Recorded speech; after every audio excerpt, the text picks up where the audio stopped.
welcome to our live session today.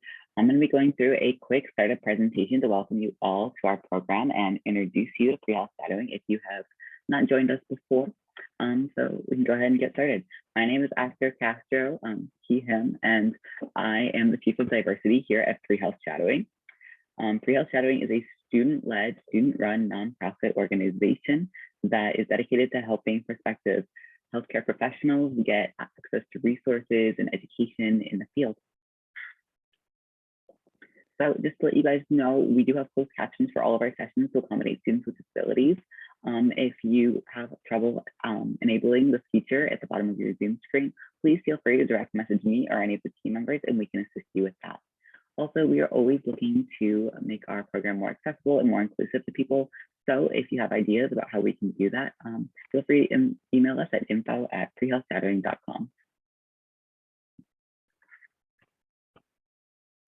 So this session is being broadcast all over the world because it's on Zoom and we have students from everywhere. So if you guys could please drop in the chat where you're Zooming from, we would love to see it.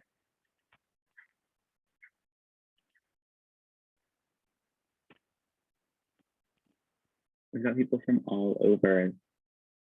So that's so cool. People from Southern America, Northern America, Asia, that's so cool. So thank you guys for joining us. We're so excited to have you.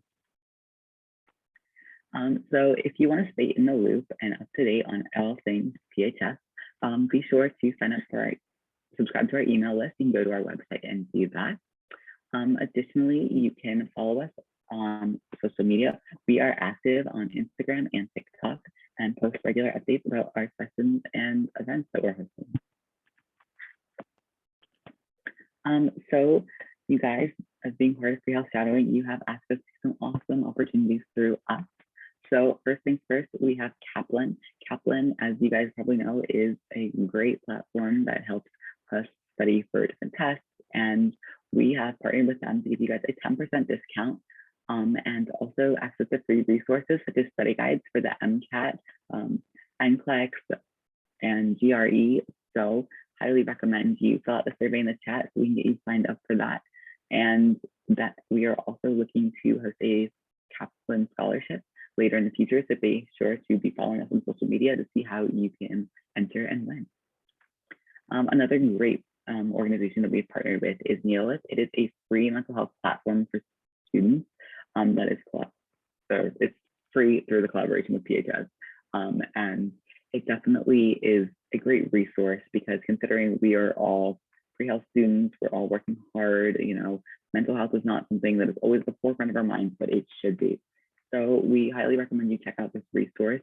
We're going to be doing some other partnerships with them in the future and hopefully do some, you know, mental health discussion boards and things like that. So I recommend checking out this resource now and signing up with the link in the chat. Make sure you get it for free. So another awesome partnership we have is with Mask for Mask. Mask for Mask is a woman-led business that for every 4 masks sold, they donate 4 masks to people in need during COVID-19. So this could include people in the homeless community. It can include hospital workers without enough PPE or just anyone who is struggling to stay safe at this time. It is for 2 great causes because not only are you donating masks to people in need, but 10% of the proceeds will go to PHS when you use the discount code PHS15 and get 15% off your order. We are a student-led nonprofit and we run solely off of the volunteers that are organizing this organization. So we need whatever funding we can to keep this free and accessible to you guys. So if you want to support us, you are welcome to become a part of our team. You can sign up and be a team member of PHS. If you go to our website, we're always looking to welcome new people. We have a variety of positions open, whether you want to lead a team in social media, in graphic design, or perhaps you really like writing, you want to be a grant writer, or maybe you just like professional outreach and want to get to know more professionals. There's so many different projects and initiatives that we are running right now. We completely understand that as a pre-health student, you probably don't have a ton of time on your hands. So that is why we also offer asynchronous volunteering opportunities for students to earn volunteer hours at their own pace, at their own time, at their own convenience. So I definitely recommend checking that out and signing up to be a volunteer. There's no commitment, so just see what it's about. So if you are a high school student, we also have some opportunities for you. We have started HTP, which is high school training for pre-health shadowing. And it is a method for high school students to network with different pre-health colleges, with different medical schools or PA schools and nursing schools, and also with each other to kind of get a good basis in understanding where to take their education next, what steps they need to be taking, and how they can best enhance their college application. If you're interested in this, you can go ahead and still sign up to be a volunteer with pre-health shadowing, but make sure you indicate on your application that you are interested in applying for HTP. So we want to support all of our students here and everyone in the community. So if you're interested in having your voice be heard, you can submit articles, reviews, letters, reflections, success stories to our website at www.plshadowing.com/blog submissions. It is a great opportunity to showcase your talents and showcase your work. It will look good on CVs, resumes, applications. So we want to hear more about you and what you're doing in your life and the things you're up to as a pre-med student or pre-health student or pre-professional student. So let us know. Something we have been working on as we grow as an organization is focus on diversity and representation, which is why from now on, we are going to be hosting monthly diversity workshops with the community for Women's Health Month, which is this month of March. We are going to be hosting an all-female panel at the end of the month, so stay tuned for that. If you have professionals or people in your life that you admire and would recommend to come speak at these events, we are totally open to these nominations. And if you use the link in the chat, then you can nominate the professional, and we would love to hear their journey and also a reflection of how they have impacted you. So whether for this upcoming women's panel or another one of our diversity-based panels, whether that be our international student panel or our race-based panel or our LGBTQ+ panel, we recommend that you utilize this link to let us know about the professionals in your life who have inspired you. So as I've mentioned before, Pre-Health Shadowing is a entirely student-run organization, and we are a nonprofit. So as we are keeping things free for everybody, unfortunately, Zoom and our website are not free services. So if you guys could please contribute today, we would really appreciate it. It can just be $1, $2. It doesn't have to be a lot. But we do understand that not everybody is financially able, and that's part of the reason we are running this program, to give these resources and opportunities to those who aren't. So if you can, or if you can't, it's okay. We just ask that you perhaps share this link and spread the word about our program to anyone who might benefit from it. So throughout the session today, we request that you drop your questions in the chat. During the second half, we will have our hosts ask our professional those questions. So make sure to think up some interesting thoughts. Okay, sorry about that. Make sure to take good notes as well, because at the end of the session, you will have the opportunity to take a post-shadowing assessment to verify your virtual shadowing hours that you earned here today. I will be covering that more at the wrap-up presentation, so just stay tuned for that. And if you have any questions throughout the session, feel free to direct message me or any of the team members, and we will try to answer that for you. Finally, if you can, we request that you turn your cameras on if possible. We know it's not always, it's not always something that we can all do. We know the privacy is sometimes a thing we value, so we get that. But at the same time, this is an opportunity for us to be a little more interactive, share a little more personal experience at a time where we're all very isolated and kind of stuck in our dorm room, stuck at home, stuck behind masks. So if you can, we'd love to see more than a couple black screens. If not, it's okay. But thank you all for joining us so much, and thank you for listening to my spiel. Dr. Scott, if you would like, you are free to start sharing your screen and we can begin your presentation. Awesome. I was just saying, I love actually looking at everybody and seeing who's here. I think it's so awesome. I'm going to share my screen now, but I have everyone's face pulled up to the side. So That is fantastic to see. And I know that you guys will be monitoring the chat throughout, but I also want to make this as much of a realistic shadowing experience as possible. And I want it to be interactive and casual and informal. And so whatever questions you may have, feel free to put them in the chat, or if you feel like it's a little bit more appropriate to just do it in real time, I'm happy to have you unmute and just ask.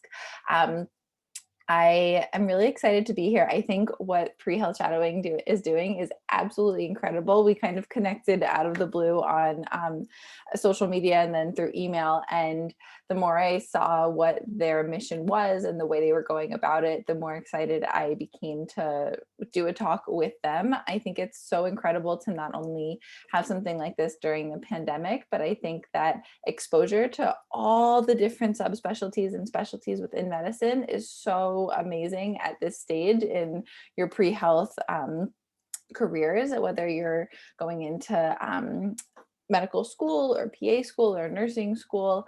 I think that knowledge of what is out there is so important to find a career that truly makes you happy.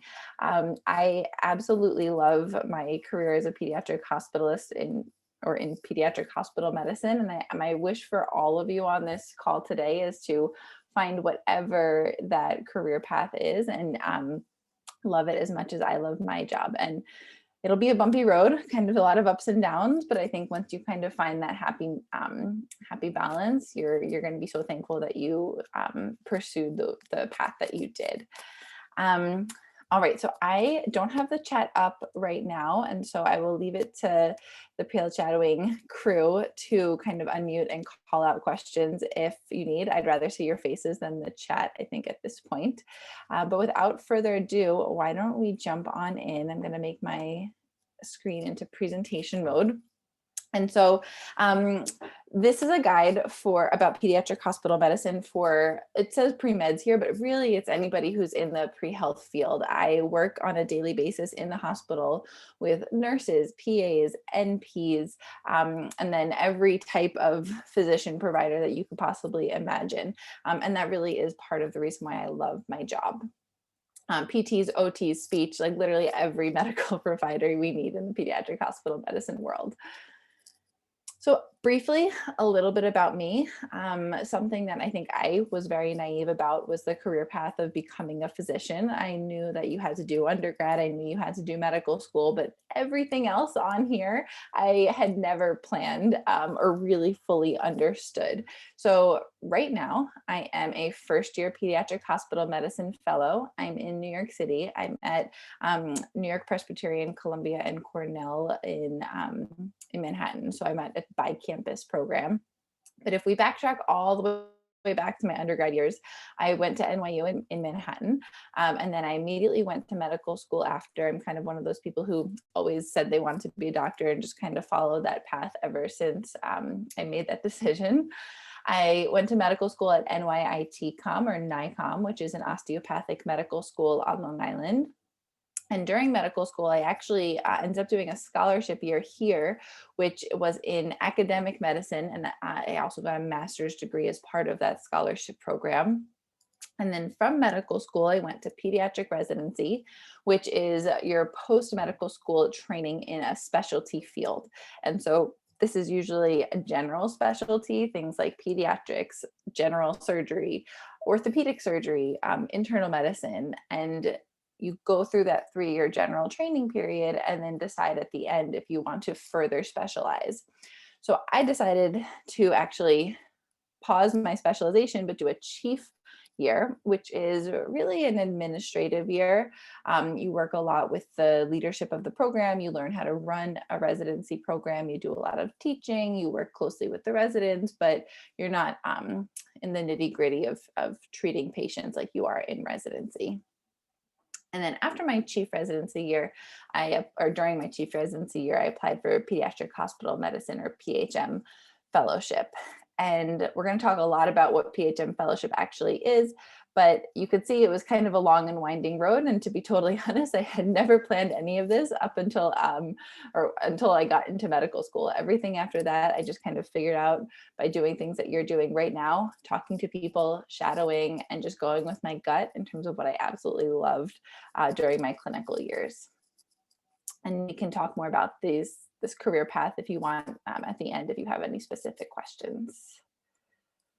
All right, so I would like to make this a little interactive, and I think polls are great. Oh, amazing. Okay, so pre-health shadowing also already put in a poll that I would love to know the answer to. I just want to get a sense of who you guys are and how I can tailor this to be the best talk for you. So if you can submit your training level or where you are at in your training, it's a training program, in your education. And then I'm guessing we'll see results somewhere at some point. I don't know how these polls work. Yes. We Okay, have awesome. a few more people to vote. Great. So if you guys haven't voted yet, go ahead and do that. Yeah, I just want to get a sense, because if most of you are, I don't know, seniors, it's a little bit of a different talk than if most of you are in high school or freshmen. Okay, awesome. What do we have? Amazing. So most of you are juniors, which is kind of like that critical time of applications, or at least trying to define where you're going to be looking to go after you graduate. We even have some pre-college. Awesome. So I think this will be great, because hopefully I can give you a little bit of background in terms of what pediatric hospital medicine is, and if it might be something for you. All right, and then my next little prompt is, I'm assuming most of you are pediatrics, but where do your interests lie? And I ask this because even if you're not totally set on pediatrics, or you don't want to do pediatrics, PHM is actually, like I said, working very closely with a lot of other other specialties. And so I can certainly chat a little bit about other specialties and other medical professionals that we work with as well.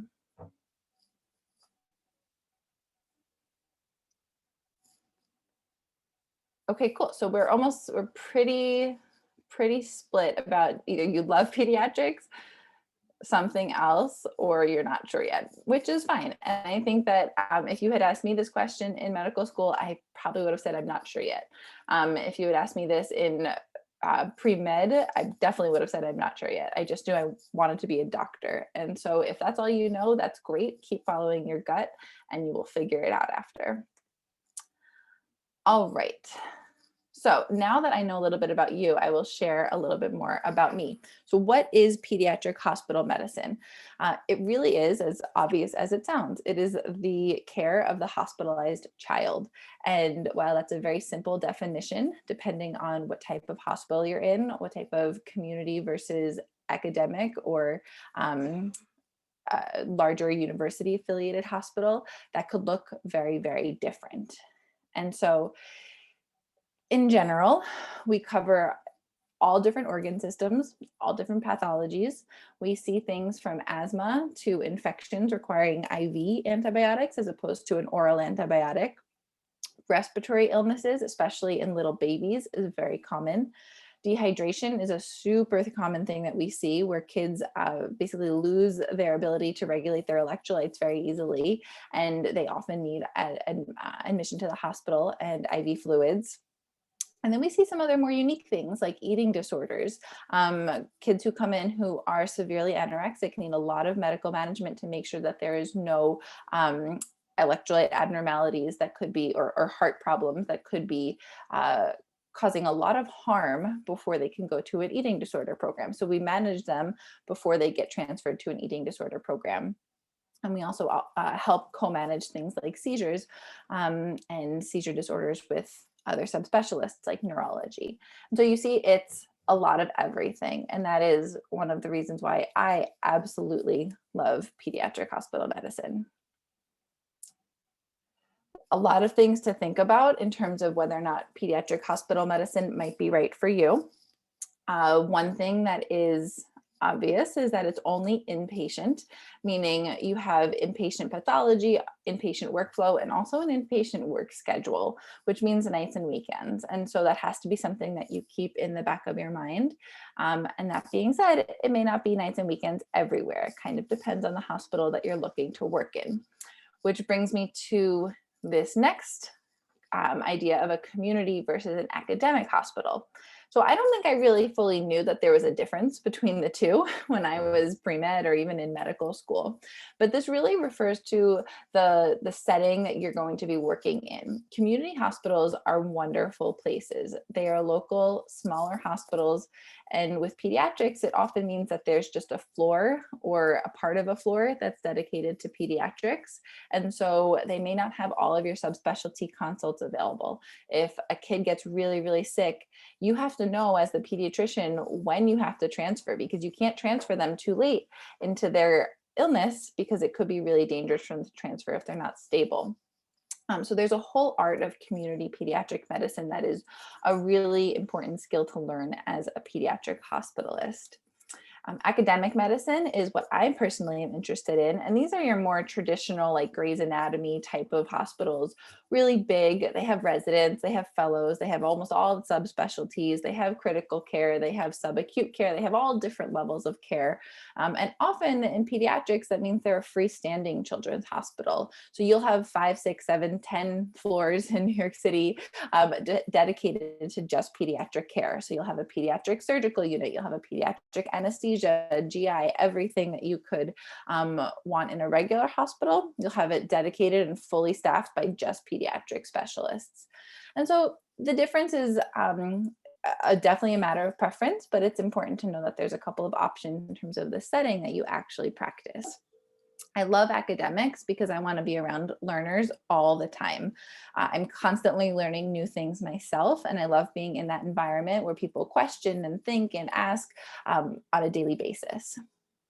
And then something else that I really wanted to highlight about pediatric medicine or pediatric hospitalist medicine is the non-clinical time.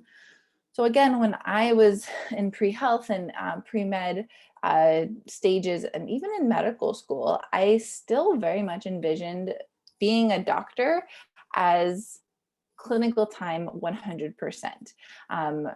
Whether it was 9 to 5, 24-hour shifts, whatever it may be, I just imagined that you're just seeing patients the entire time as your entire career. And that couldn't be further from the truth. And I think that's something that really attracted me to pediatric hospitalist medicine, because there's so much flexibility and freedom in the schedule. Usually hospitalist schedules are 7 days on, 7 days off, or you're on for 2 weeks and then you're off for 2 weeks. There's a lot of flexibility within the schedule. And when you're not seeing patients, you can do what I think is a really fun projects like research or teaching medical students or teaching residents or coming up with curriculums. And so you're fulfilled in other ways other than just seeing patients. And that was something that really, really appealed to me when I had to make a decision about what I wanted to do as a pediatrician. So if we talk a little bit about what my day looks like. So I'm in a fellowship program, which means that I finished residency. I took my pediatric boards. So I'm a board certified pediatrician who is now specializing in hospital management of children. And so it's about 50-50 clinical time versus academic or administrative time. And so when I'm on service or when I'm seeing patients in the hospital, as a fellow, it's really nice. My schedule is usually about 7:30 to 5 p.m. And then as a resident, you're usually in the hospital a little bit longer. Sometimes you'll do 24-hour shifts. Sometimes you'll be 7 to 7. But as a fellow, you have a pretty relatively nice schedule. And so often I get to the hospital around 7:30 in the morning. I will read up on any patient events that happened overnight. Sometimes kids decompensate overnight, meaning let's say they're there for pneumonia and they didn't need oxygen during the day, but as they were sleeping overnight, they started to need oxygen. So I'll read about that. I'll see if there's any imaging or new lab results that came up overnight. And most importantly, I read about my new admissions. So often after I leave around 4 or 5 o'clock in the afternoon, we get 4, 5, 6 kids coming in overnight, and I have to learn about them so that we can talk about them and see them all together as a team on rounds at 9 o'clock. And then in the morning, around between 9 and 12 or so, 9 and 11, we physically go room to room to each of the patients, and we meet the families, we see the patients, and we talk about the plan for the day. And so that's called family-centered rounds, which is pretty unique to pediatrics, where we actually bring the family directly into our conversation about treatment of the patient. And that's often because as a parent, they want to know what's going on. And so that's something that is a skill in and of itself, to be able to discuss a patient in front of their family without either alarming them or confusing them, while still communicating with the medical team what needs to be done. And then after we finish rounds, so after we see all the patients and we figure out a plan for the day, I basically go back and figure out whatever else I need to do. Sometimes we have really complicated patients and we have to get GI and surgery and the parents all in the same room and talk about our plan. Other times I have administrative meetings and I have to go to meetings about patient safety and events that happened that have to be discussed with the pediatric team involved. And then another less important but still huge time sink is writing notes.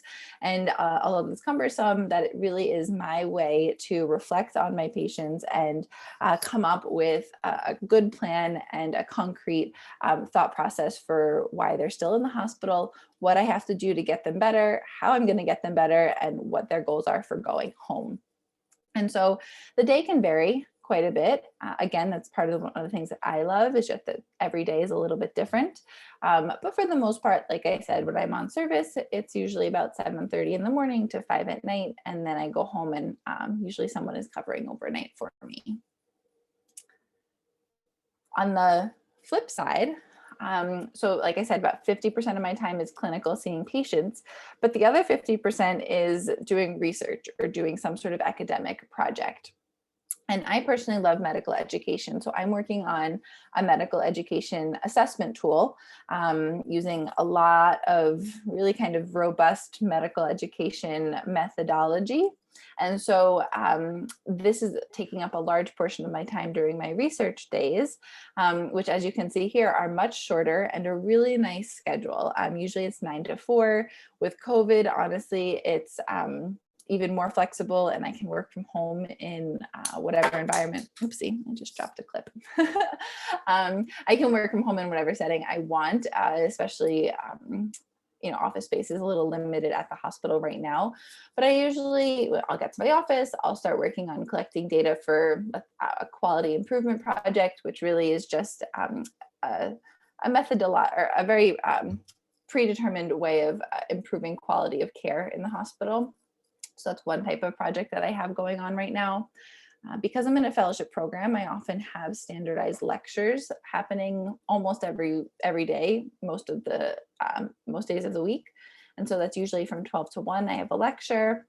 And then from 1 to 4, I often have meetings. I'll meet with one of my mentors, give them updates on my projects. I'll keep collecting data for other projects. And then I think when I was writing this slide, I was writing a submission for approval for a new research project, a new project that I'm going to be working on coming up this spring. And so you see it's a lot of writing, a lot of meetings, but also a lot of flexibility. If you're a morning person, you could be 7 to 12, or you could be 7 to 7, depending on what you want to do for that day. And again, I think the key here is that in PHM, you can do clinical work, but you also, as a very large part of your job, have non-clinical responsibilities, which can appeal to a lot of people. All right. So I think it would be really fun for all of us to go through a case.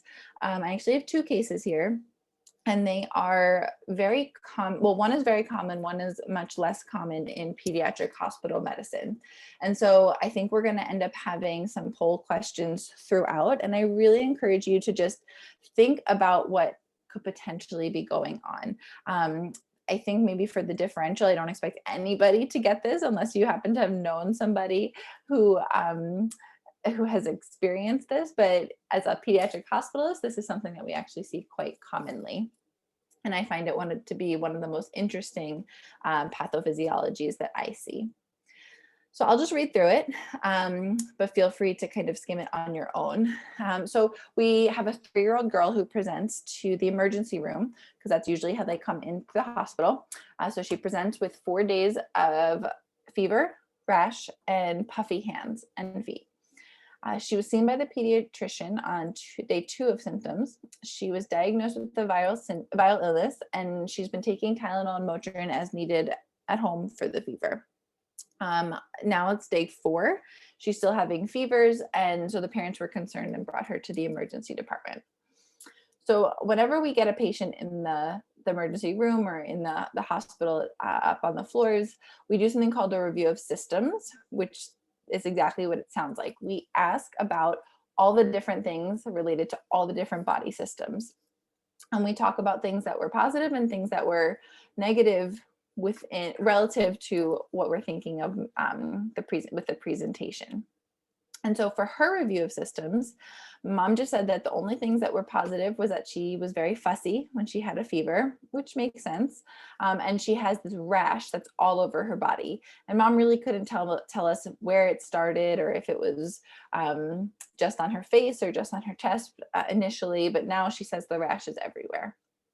Okay, and then the things that are really important that this patient doesn't have are vomiting, diarrhea, cough, any change in appetite, change in her gait or the way she walks, and she does not have any decrease in wet diapers.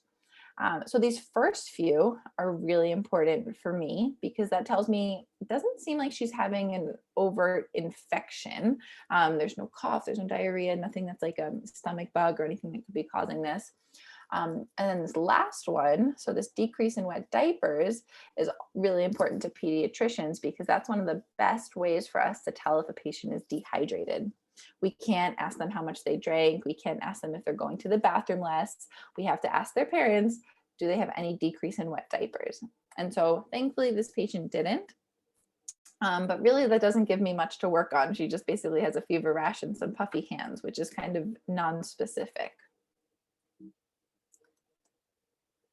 So the ED attending takes a better look at this kid, and in his note, and when he calls me to tell me about this patient, he says, look, she has a fever in the ED, but one thing that mom hadn't reported that I saw on exam was that she has these red eyes. The whites of her eyes look like they're really red and kind of irritated in a way. What she doesn't have on exam is any cough. She definitely doesn't have any congestion. Her lungs look normal. I'm not concerned about any pneumonia. So the ED physician basically gives me a heads up of what he sees.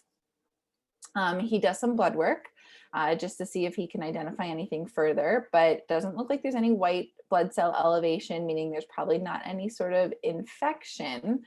But there is an elevated platelet count. And while most people think platelet counts can be suggestive of a clotting problem, it can also be a sign of inflammation. So that's a clue to me that I kind of kept in the back of my mind. She doesn't have any viruses on her panel. Her urine is normal, and her blood and urine cultures are sent and pending. And those take a couple days to come back and basically look for any sort of bacterial infection in the blood. Sorry, when I say normal urine, I mean urinalysis, which is a screening test for urine infections.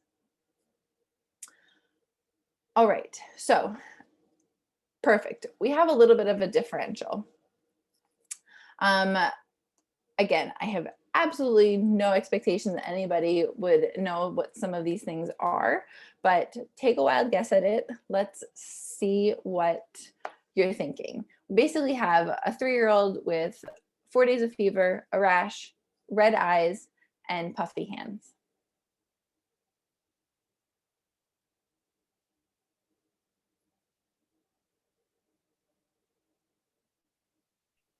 Okay, guys, I'm going to give you a few more seconds to go ahead and vote.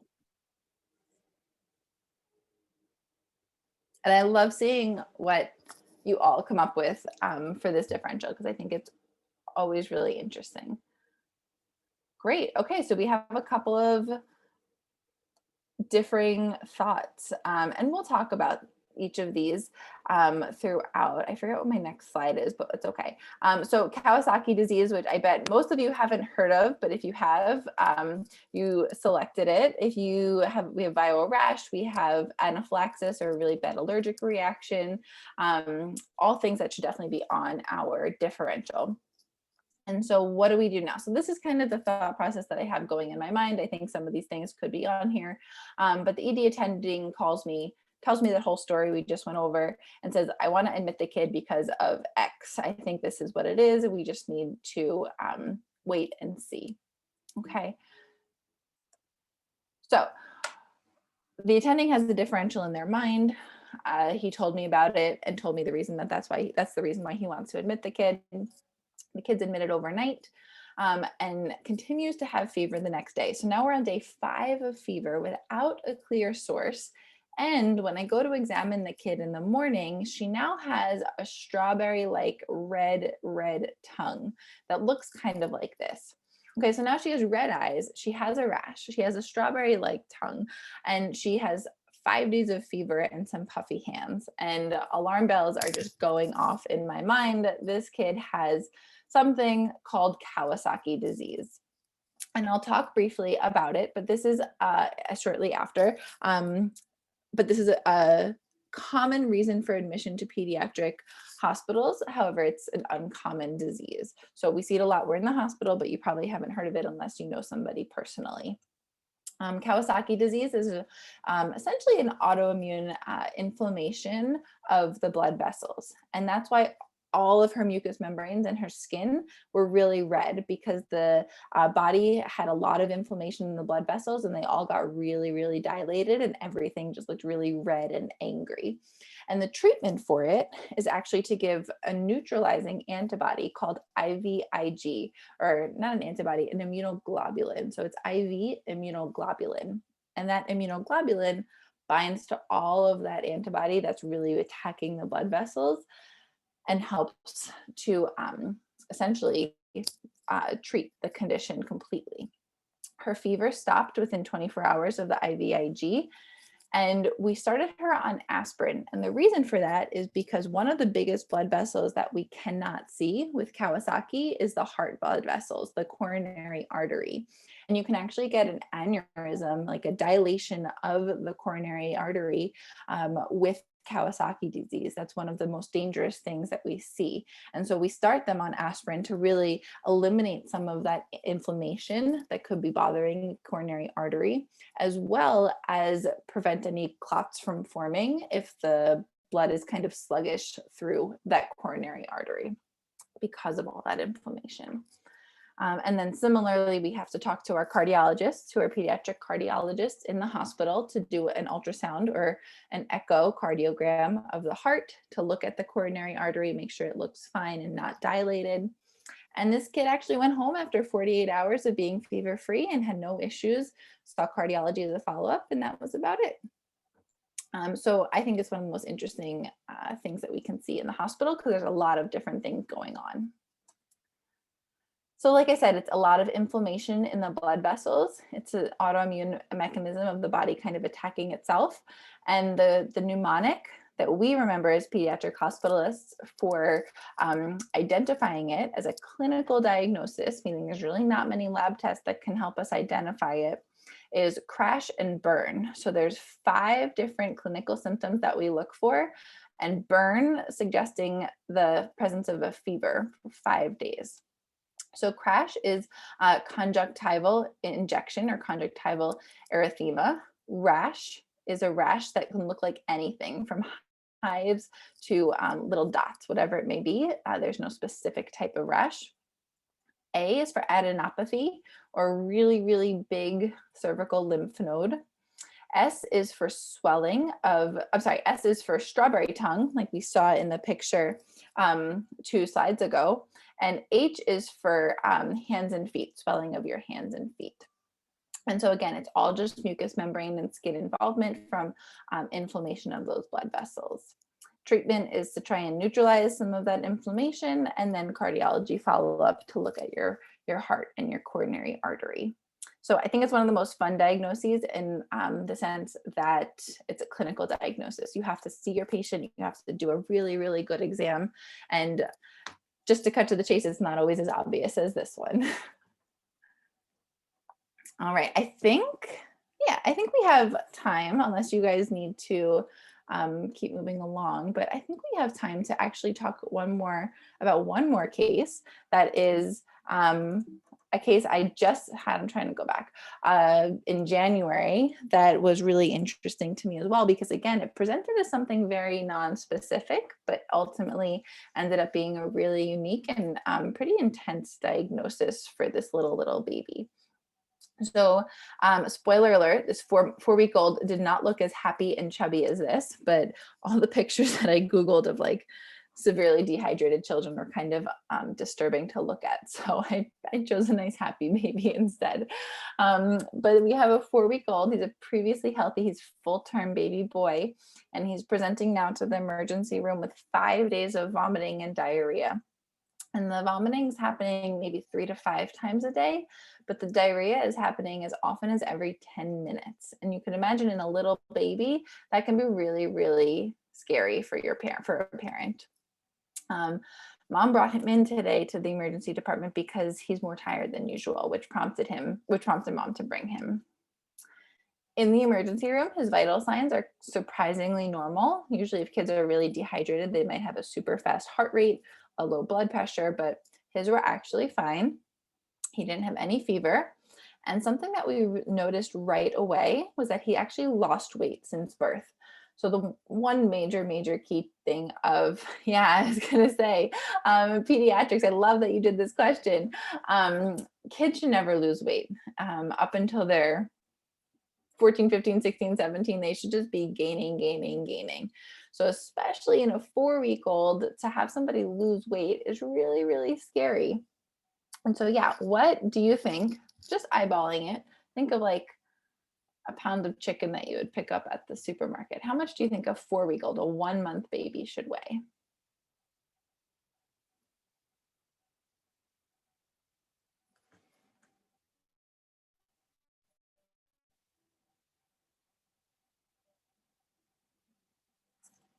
All right.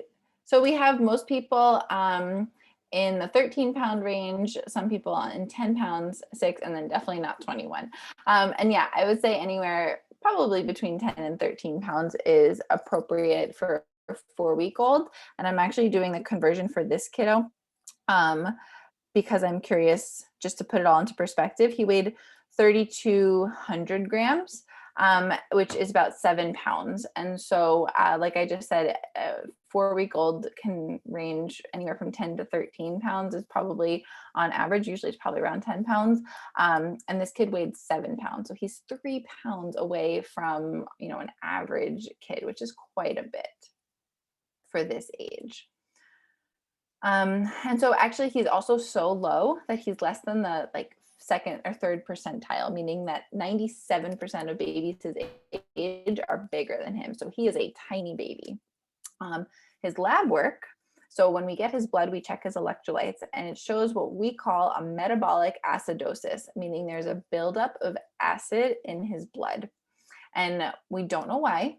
All we know is that it's there. And it's our job right now as a hospitalist to figure it out.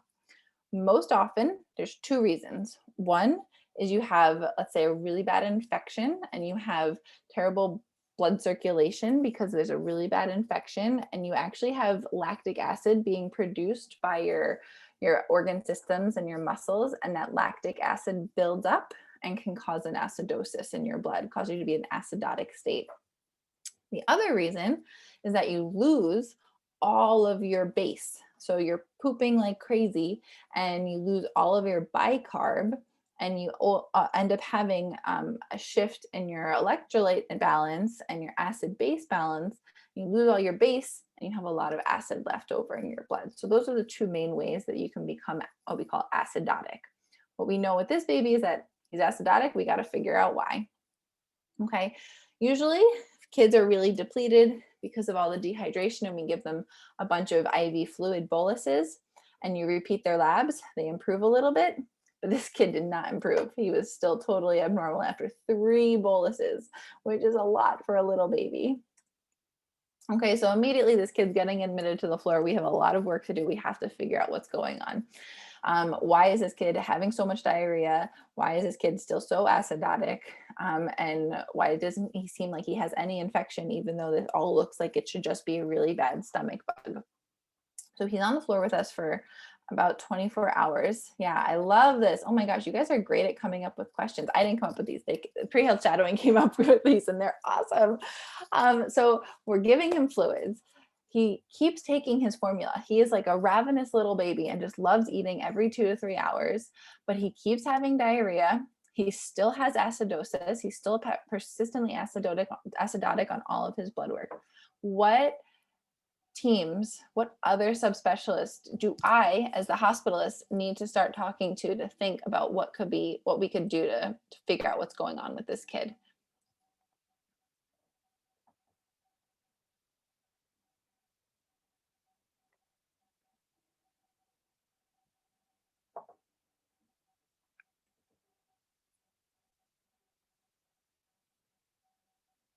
And I'll give you a hint, neonatology is for premature infants usually, in case you haven't heard of that subspecialty before. All right, awesome. So we have immunology. Wow, I am shocked that so many of you chose immunology. It also makes me really excited because that means you're thinking in the right way. Virology, which is certainly something that we have to think about. Is this just like a really bad stomach virus that needs to be addressed? Cardiology didn't seem to be so popular. Neonatology, he's a 4-week-old. Do we need to get the infant specialists involved? And nephrology, the kidneys. Also a great thought, because one thing you will learn probably as you go through some of your pre-med classes and certainly in medical school is that the kidneys regulate acid-base status. And so the fact that you guys chose immunology and nephrology as your top 2 is awesome because we spoke with them. So summarizing this kid, really abnormal labs, severely failure to thrive. This kid is not gaining weight, and there's a reason why. This is not just something that happened over 5 days. This is probably something going on longer, and I can't find an infectious cause for the diarrhea, which is usually the most common reason. So, differential diagnosis.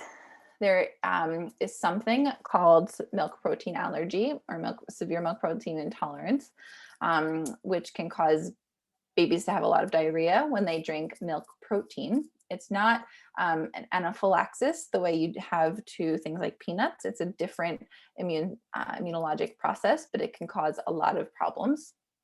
A kidney problem, like I mentioned, because kidneys help regulate your acid-base status by regulating what goes in and out of your urine.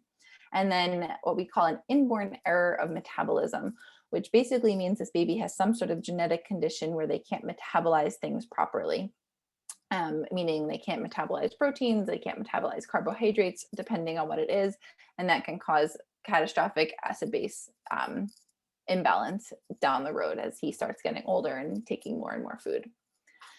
So kind of like we alluded to before, we need to get a little bit of help in here because there's a lot of things to look at and we need to start talking to some of our colleagues, including our geneticists, to look for inborn errors of metabolism, which is basically just a lot of blood work.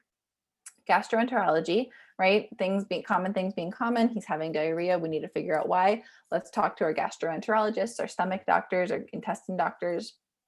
Nephrology for the acid-base status, and allergy immunology, because one thing that you kind of learn over your course of your pediatric training is that diarrhea can be a sign of intolerance to foods or to something that somebody is eating.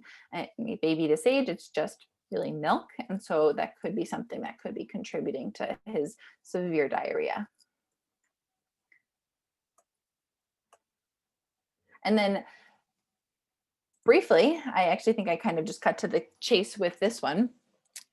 We did a whole bunch of studies. We sent a lot of blood. We sent a lot of urine studies to look at the electrolyte balance in the urine. And ultimately, everything came back normal, which really led us to this diagnosis of a severe milk protein allergy, meaning every time this poor baby ate some formula, he had a terrible inflammatory response in his gut and just caused him to lose all of his stool and have diarrhea within minutes of eating his formula.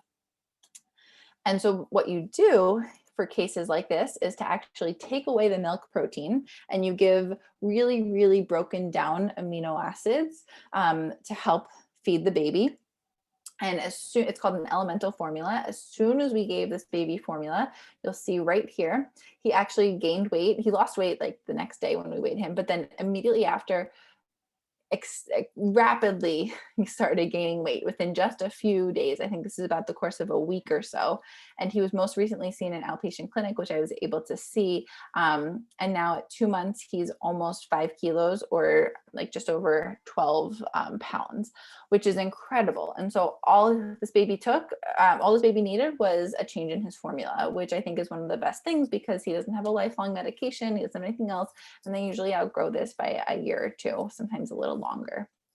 But I found this to be a super interesting case and really, really rewarding because he came in so sick, and we were able to not only fix it, but really see him thrive within the next couple of weeks. Okay, and so the formal diagnosis for this is called food protein induced enterocolitis syndrome, or FPIES. And it's a relatively new diagnosis in the literature, maybe about 10 to 15 years old, but these kids come in sick and they come in young, which can be a really scary combination. Okay, and like I said, it's non-IgE mediated, meaning it's not going to give you anaphylaxis and kill you right away the way that a bee sting or peanuts will, but it's this baseline level of inflammation and irritation in the gut that causes a lot of electrolyte and acid-base abnormalities. And it can be really hard to diagnose because it presents like this. This could have been a stomach bug. This could have been a bad infection. This could have been a kidney disorder. And so you see that there's a lot of things that this could have been. And all you have to do is just take away the trigger. It could be soy. It could be milk protein. You have to figure out what the trigger is and just stop giving it to the child. All right, so those are my two cases. We're getting close to time, so I don't want to go crazy chatting much more. I would love to talk to you and hear your questions. 3 reasons why I love pediatric hospital medicine. Rapid turnaround. In those 2 cases that I talked to you about, I love that by the time those kids went home, we had an answer and we started treating them, if not completely fixed some of their symptoms that they initially came in with. Second is quality over quantity. My average census is anywhere from 7 to 12 patients a day, as opposed to an outpatient pediatrician who can see upwards of 20. I love being able to spend a little bit more time thinking about my patients, really seeing them over the course of several days, and not having to go from patient to patient to patient for billing purposes, which can be kind of where we're going with some outpatient pediatric subspecialties in general pediatrics. And then, like I mentioned at the beginning, non-clinical opportunities. I love working in an academic environment that is research-based, quality improvement-based, patient safety, teaching. I think that's all so much fun, and it's a really nice break from the stress of clinical time, and keeps me excited and keeps me on my toes to keep learning new things. All right, and so this, I think, is kind of my overview. We can stop here. I see the chat has a bunch of things coming in, and we can talk more about if PHM is right for you at the end if we have any extra time, but I'd rather just start talking to you. Yeah. And I will stop my share for now. I'm going to release one last poll as we have wrapped up your part of the presentation. We'll get into questions, but I'd love to know, what are your thoughts on PHM now? Students in the room. Oh, this is a great poll too. You guys are awesome. I can't take any credit for this. My teammates are the one that came up with this, and I was like, oh yeah, these are really good. I love it. At about 70%. Wait another 10 seconds before we wrap it up. Ooh, very cool, very cool. All right, I'm gonna end it and share results. Cool. So definitely a lot are going to consider it. And let's see if we can get some more in the other upper crowd as we answer some questions that were put in the chat. I'll also open it up to the floor if any student wants to come off mic and ask your question directly to Dr. Scott. Please use the raise your hand feature in the participants reactions button below on your screen. But yes, let's get right into it. Okay, so we have a bunch of questions. I think the best way maybe just to go kind of from the top down so that we see all of them. And I also agree, if you want to unmute yourself, please raise your hand and we can chat in real time. I can ask you the question if it helps you. So so what was the program? What was the program you did to earn your master's degree?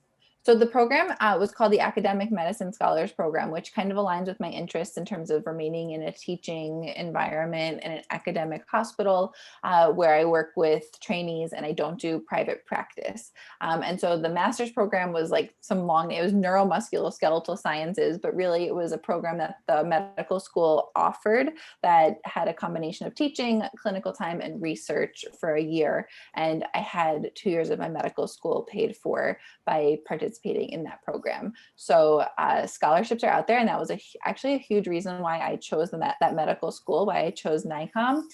Even though it wasn't a guarantee, it was something that I honestly set my sight on from day one when I was making this decision, and I really pushed hard to try and get into that program, and I did. So scholarships are out there within medical school. You just have to know where to look.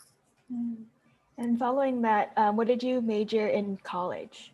So I was a bio major. I was a bio major through and through. I absolutely loved it. And my biggest tip with whatever you're thinking about majoring in is don't do it just for pre-health, but do it because you love it.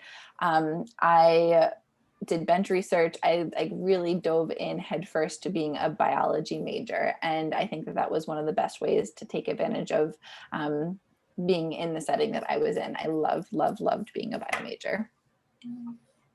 I know we probably have a lot of bio majors in this call right now, so it was really great to hear your experience through that journey. I mean, it was certainly helpful in medical school, but I did it because I loved bio. I went to like bio camp when I was in 7th grade, and it was something that I just loved. So follow your passion. It'll just make medical school and undergrad so much better. So going on to your current hobbies now, so which research are you studying and what kind of guides that research that you do? So research is a funny term because I have done all different types of research, and what I do right now may not be considered research. It's actually probably considered more scholarly work. So to answer that question specifically, I'm doing educational research or educational scholarly work where I'm using a very systematic, well-defined process to create an assessment tool. And then once I create this assessment tool, I need to validate it in residents, and I want to evaluate resident performance while they use telemedicine. And so I'm learning a lot of educational study methods, a lot of statistical methods to validate an assessment tool so that it's a robust and appropriate evaluation of a medical student or of a resident. And so it's not like bench work where I'm doing PCRs, which I did in undergrad as a bio major. It's not like retrospective chart reviews, which like I did in residency, and it's not clinical work where I have an interventional group and a placebo and I'm looking at different outcomes. So when I say research, I mean a scholarly project, but I've done all different types of real research throughout the past 10, 15 years. And so if you guys are interested in research, please email me. It's like one of my favorite things to talk about and give guidance on because I think it's such a nebulous topic. But I would love to chat with you if you're interested, and we can kind of find the right project for you, because I think it's one of the best ways to be involved in your field. For sure. And going off of that, in your research projects, do you work with any other healthcare providers, or who's on your team when doing research? Yeah, absolutely. So in medical school, I worked with a physical therapist and another physician. Right now, I am working only with physicians and a biostatistician and a PhD in education, but there's so many projects that the PAs and the NPs in our hospital are working on all the time. So personally, I don't, but there always are PAs, NPs, RNs always doing research projects. Usually it's just within their department, so sometimes I don't hear about it, but certainly something that all different fields do. Wonderful. Thanks for sharing that. Next up is, what part of being in pediatric medicine appeals to you the most? If it's something along the lines of dealing with patients, why choose pediatrics?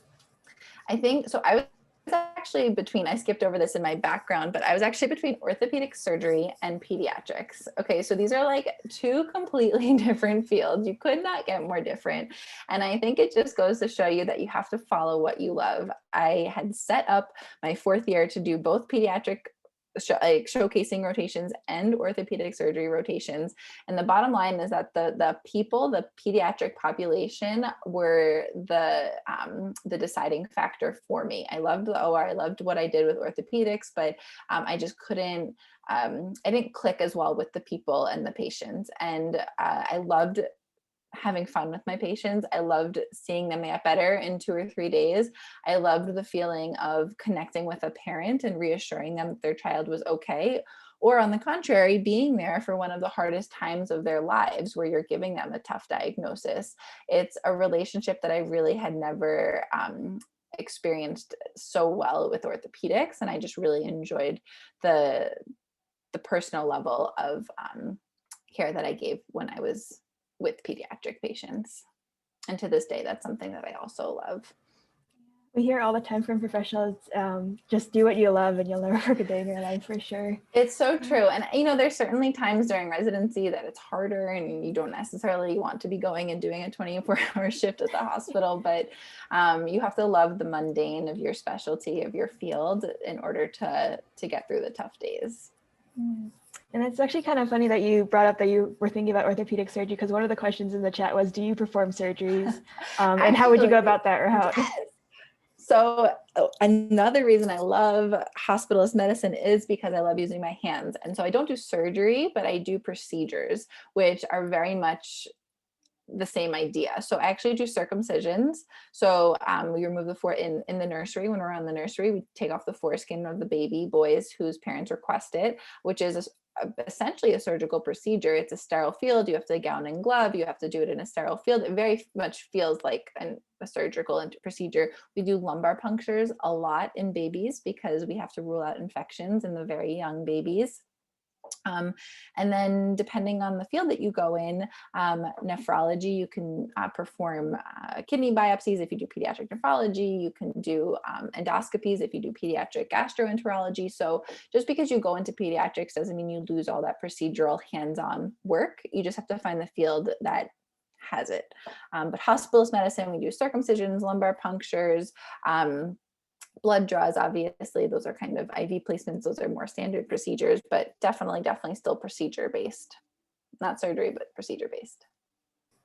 Nice. And kind of keeping in line with schooling, one of the questions was, how did you study for your MCAT during your undergrad?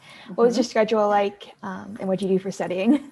So I wouldn't recommend what I did. This was way back in 2010, and I played golf. I played on the varsity golf team at NYU, which was quite time consuming. I wouldn't change it for the world, but I decided I was going to take a 1-week Kaplan course during my spring break of junior year to study for my MCAT. And we went away for our spring break training trip. So I would do my training and my golf practice in the morning. And then in the afternoons and evenings, I had my MCAT study course. And I think I bought like a couple of books and read and did like 1 or 2 practice tests. And that was it. And so I don't recommend that. I think the key here is practice, practice, practice. After you go through medical school, you will quickly realize that the best way to do well on standardized tests is to take practice questions. So I think there are so many more resources for you guys out there right now. My suggestion is to pick a question bank and stick with it. If you need a little fine tuning with lectures on specific topics, if you're not a science major, do that. But whether you're taking, I don't know the exact test names, but like things for PA school or nursing school, just practice questions, practice questions, practice questions. That is definitely the way to go. And it's desired difficulty is the best way to phrase it. You need to be challenged to think and learn how to answer questions to do well. Sure. And I'm sure even after the MCAT, there's still so many difficulties. One of the questions we got was, what was your biggest challenge as a PHM and your medical school journey, and how did you overcome them? I think my biggest challenge was not knowing what to do and feeling stuck. I was in residency, and similar to when I was in medical school, I was actually between neonatology and pediatric, or PHM, pediatric hospital medicine. And in med school, I was between ortho and peds. And I just felt like really, really unsure of what I wanted to do with my life. And it just felt like I was being forced to make a huge decision without much foresight into what it actually looked like 10, 15 years from now. And I think the best way I overcame that was just to talk to people. I had mentors, I spoke with people. I didn't keep it to myself. I didn't kind of make a quick decision. I really talked to as many people as I possibly could. And I tried to get a sense of what they thought was best for me and how I could use that to make the decision for myself. Never feel pressured to make a decision if you don't feel ready. You can apply to multiple different residency programs. You can apply to orthopedic surgery and pediatrics. You can apply to neonatology and PHM at the same time.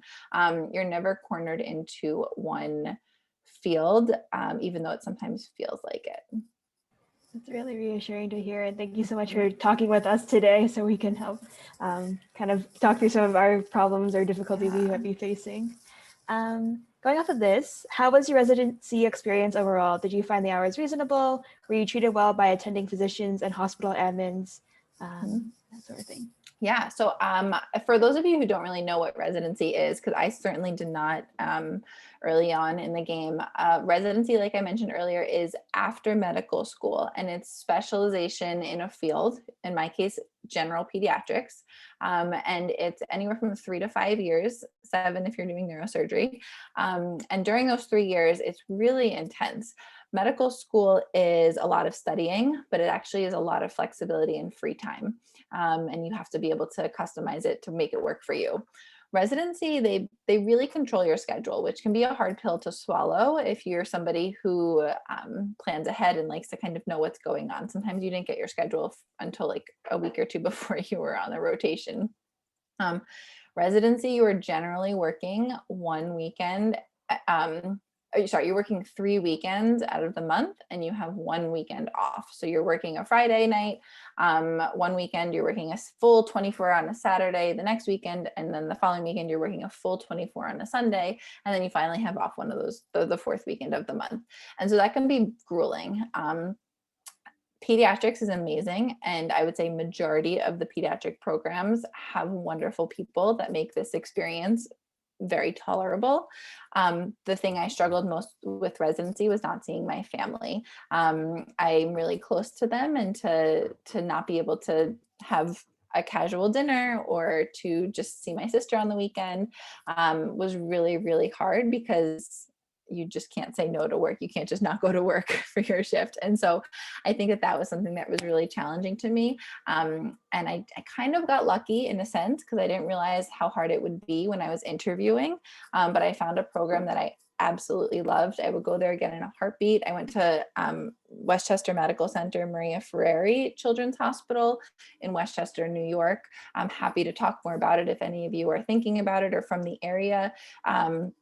The people are incredible. The patients were incredible. And it really made what is a very difficult time really, really enjoyable. And so I think that's something you should all be looking for when you get to that point of your training. It's just a place that you feel comfortable with the people.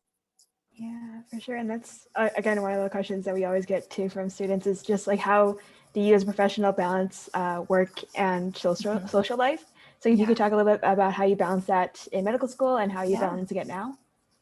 It's hard. I think it changes as you go and as your priorities go. I think the key is to know what's important to you and to know what fills your cup. You cannot help other people unless you take care of yourself. And I lost a little bit of that in medical school, and I had been on a journey. It really started my second year of residency to get some of me back.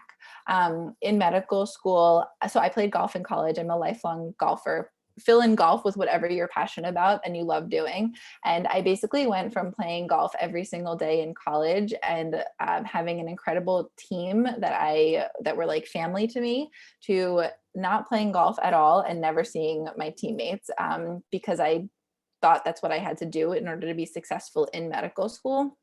And it literally felt like a part of me died, or someone I had known died. And it was awful. And it really was hard to get that back for the first few years of medical school. And it happened again in residency because the schedule was just so demanding. I couldn't figure out how to play. But I actually made a commitment to myself middle of my second year of residency. And I signed up to just volunteer with a local golf club that has a bunch of junior golfers in it. And I once a month would find a way to get to them and just play golf with them. And it was so much fun. And so I think the key is know what fills your cup, know what makes you happy, and recognize when you're suddenly losing that. The other way I like to think about that is you only have 100% to give. And I just became a mom. I have a 14-month-old baby. So that was a new transition for me. And you want to be 100% all the time for your child. You want to be 100% all the time for your patients and for your significant other, but that's not the case. You can't be 100% for somebody and 100% for somebody else. So the way I think of it is I may be 70% clinical one day and really only give 30% to my kid and my husband that day. But then the next day I'm 75% for my son, and I have a much lighter day at work, and it shifts and it's constantly shifting. And I think you have to find that balance that works for you. But it's not a static balance. It's dynamic, and it's going to be changing all the time, and just have some understanding that that's okay. And that it's how you are going to feel full when you're working really hard in your career. Yeah, I saw a lot of nodding heads in the room. Definitely resonated with us. Congrats on the new addition to your family. One of the questions I actually saw when I was chatting with another pediatrician was that some patients are a little bit wary about going to a pediatrician when they don't have a family of their own. Now kind of being on the flip side of like now being a new mom, can you see like where that's coming from, or talk a little bit more about that concern? Are you kind of saying like if you to go to a pediatrician who doesn't actually have their own child? Yeah, like do you think that's a valid concern, or? I think it can really depend. You're able to think so much more concretely when it's definitely not your child, but I also think you can relate to the family better when you do have a child.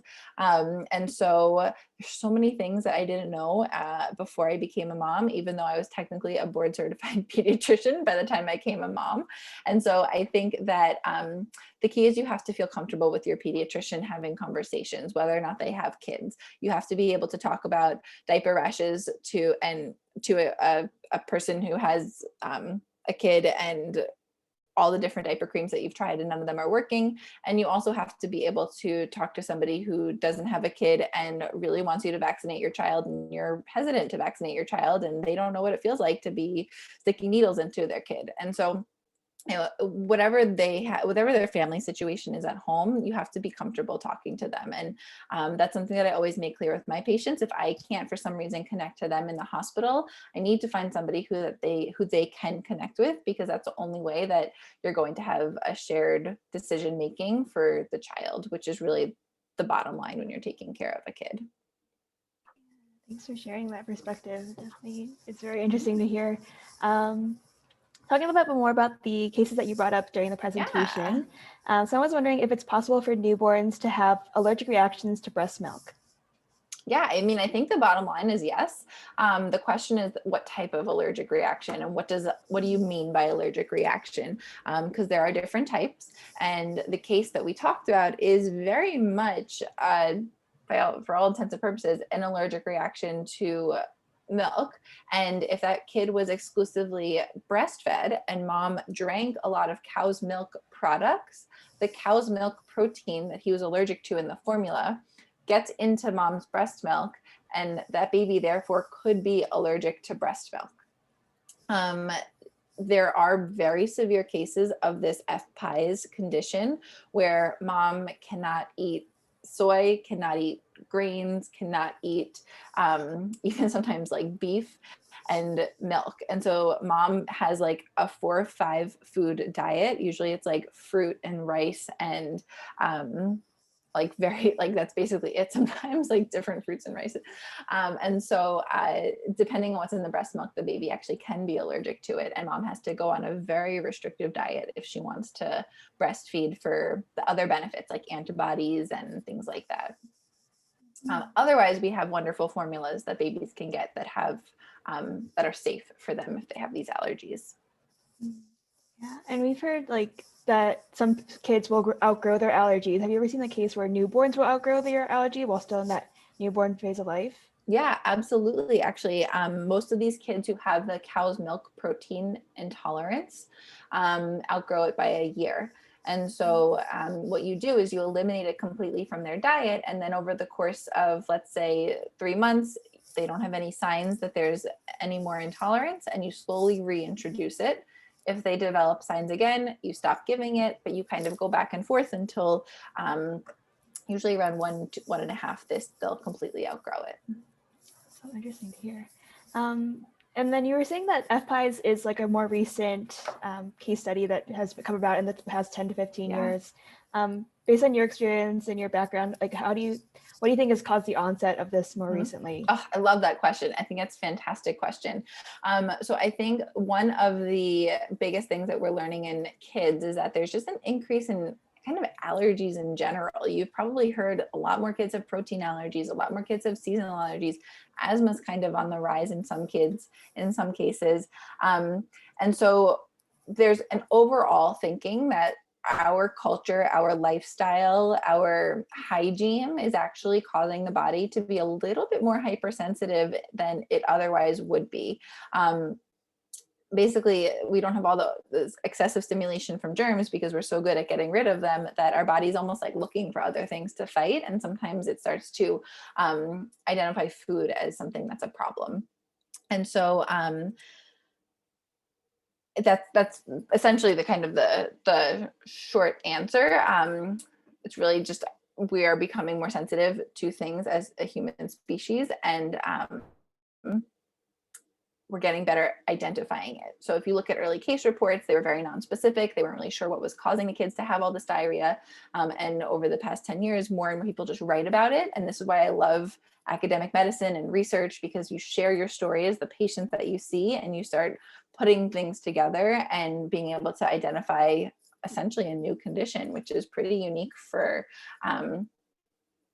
pediatrics and medicine. Yeah. And we always hear too that that we are supposed to drink milk because it helps us grow. So someone asked, from a nutritional standpoint, will a child develop well without ever drinking cow's milk? Oh, you guys are asking such good questions. Yes. And so actually, for another reason, the short answer to that question is yes. You actually really don't need cow's milk. You cannot give cow's milk until after a year of age. So it's either formula or breast milk up until a year. After a year, you can start introducing cow's milk. The problem with cow's milk is that kids love it, and it can actually they can drink so much of it that they stop eating everything else. And cow's milk has essentially no iron, and it actually impairs any iron absorption that you might be getting from spinach or meats or things like that. And kids can become very iron deficient and develop anemia.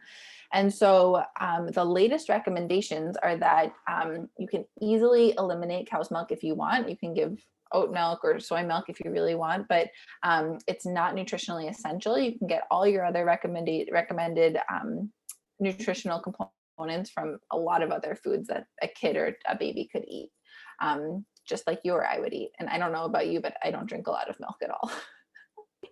And look where you ended up so well already.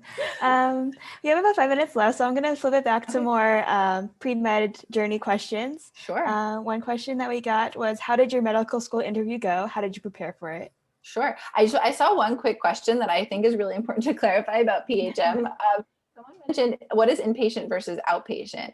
And before we talk about pre-med journey, inpatient refers to only kids in the hospital. So I don't see anybody in like a clinic or an office setting. I physically go to the hospital every day, and my kids are only admitted to the hospital. They don't come and go. They are in the hospital for as long as they need to be, and then they go home. Outpatient is like what you think of for a pediatrician, where you see kids, like you see 20 kids, child visits, vaccines, things like that. Okay, sorry. So what was your question? The pre-med journey? I'm sorry. Yes, sorry. No, thank you for clarifying that. Sometimes I do miss questions for sure. The question that we got was, how did your medical school interview go, and how did you prepare for it? Okay, so medical school interviews, and actually this is something that I have a totally separate kind of PowerPoint presentation and talk on. med school interviews are, they're intimidating, but I think the most important thing is to know what you want to talk about. And this goes for med school interviews and residency interviews. Know what it is about you and honestly, your personal brand that you want to share to the medical school committee. You should be crafting your personal statement in a way that people ask you questions that you want to talk about. And you should always have 3 or 4 talking points that you should be wanting to share on that interview. And you should find a way to kind of incorporate them into the conversation. And so for me, I don't really remember what my kind of talking points were, but I knew that I was a bio major and that I wanted to make sure that it was clear that I chose biology, not because I was pre-med, but because I loved biology. And I wanted to share my experiences with the interviewers about my biology major. I also wanted to share my love for golf, not because golf is unique in any way or anything like that, but just because it shared something about me that I was passionate about. And I think you need to really identify what you love and make it clear that you have interests and you have drive and passion for things other than just medicine. If you're one of those people who truly loves medicine, that's okay. You just need to make sure that your story and that your experiences and your resume show that. You can do things like found a club like pre-health shadowing and really make this part of your story. But the key is to just make sure that what's on paper is aligning with what you're talking about, and that you have a couple of talking points to kind of highlight when they say, is there anything else about you should know? Do you have any questions for us? Make sure you have some things prepared to talk about, and basically just try to be in control of where your interview is going as much as possible. Yeah, thank you for that great advice and sharing your experience with that. We got a couple questions about BSMD programs. So having gone into undergrad, like being a bio major, was this something that you considered? Or what was your kind of thought process of what you chose for undergrad and then going into medical school? Yeah, I didn't think of that because I personally wanted a little bit more of the freedom of a college experience, that whatever seemed to be best for me when I was looking at different colleges. And I knew I wanted to stay in the New York area, and most of the programs that had a combined program just weren't really interesting to me in terms of what they offered for my other interest in college. And so that being said, I went to a medical school that had a combined undergrad medical school program, and a bunch of my friends did that. And so I think Stony Brook has one. I think NYU has one. I think most places actually have started to have one. And I don't think there's anything wrong with doing a combined program. I just think you have to make sure that where you are going for undergrad is best for you, and where you're going to medical school is best for you. And that may not be the same institution. So don't be afraid to ask those types of questions. I think one of the best ways you can find that out is to ask the admissions office to talk to students and talk to current students who are either in the combined program or in each program separately, because again, they're very different. College is very different from medical school, and your needs will be different too. Yeah, for sure. And we are about all out of time for today's shadowing session. Thank you so much for sharing your experience. As we close up here, is there any final thoughts that you'd like to share with the rest of the people or the students here today? I'm going to quickly put in my email. And so I'm happy to talk to anybody, and my Instagram is on here too. I also have a blog if you want to read a little bit more about PHM and just some of my experiences. To be totally honest, I don't keep it up to date all the time, but I try and share things that I find really important. So I think one of the biggest things here that I want to leave all of you with is to keep doing what you're doing. I think these pre-health shadowing sessions are amazing. And if PHM doesn't seem like it's the right thing for you, that's fine. But I think that it's so important that you hear about what other people do so you can make the best decision for yourself. Never be afraid to talk to people, because I think that there's so many great things that come from networking, and I'm learning that myself a little late in the game, but just reach out to people. Instagram, emails, blogs, I mean, social media and this digital age are amazing for that. And I think that it's one of the best things that you can do. So nice. Yeah, I think I'm just getting the your Instagram handle and your websites as well. Yeah. There we go. There we go. There we go. I think that worked. Okay, thank and you. real quick, there's so many good questions. So if you have a question Mhm. about the case and you want an answer for it, please just email me. Seriously, there's so many questions. Oh my gosh, these are great. Yeah. But can you Yeah. can you save this chat and send it to me? Yes, I can save it and I send would it to you. love Yes. to read about it. Okay, yeah. Oh my gosh, And yes. if there's certain people that, like I said, didn't get Mhm. to. Yeah, I'm so sorry. Yeah, this always happens. We always get so many good questions. We always run out of time for them. So thank you, students, for all your great questions. Yes. Thank you, Dr. Scott, for speaking with us today. Oh, sorry, Theresa. Thank you. And so students, stick around. Theresa, if you want to head out, you're welcome to. Students, I'll go through a quick wrap-up presentation about how you can get your hours certified.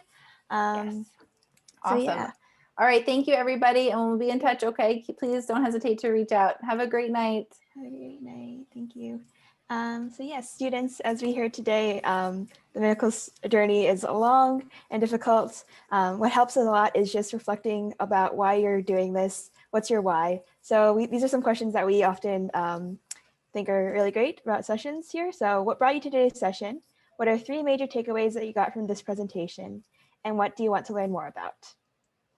Feel free to screenshot this if you'd like. And yeah, if you want, if you're thinking about getting published at all, we're more than happy to hear from you. We are submitting applications to be on our blog through articles, reflections, reviews, or success stories about your being in PHS and where it's taking you. The link is in the chat, I believe. If not, I'll put it in at the end of this. Yeah. Let's see. If you're interested in being part of pre-health shadowing on the student team, such as myself and my other teammates here today, we're always happy to take student volunteers. You can do so at the volunteering link, or if you have a little bit more time, you can join the student team with myself and my other teammates by using the Join Our Team link. And again, I am asking if you're able to, please consider donating to pre-health shadowing. We are a nonprofit student-run organization. All the donations we get go to running our Zoom calls, running our website, so that we're able to reach more pre-health students all over the world.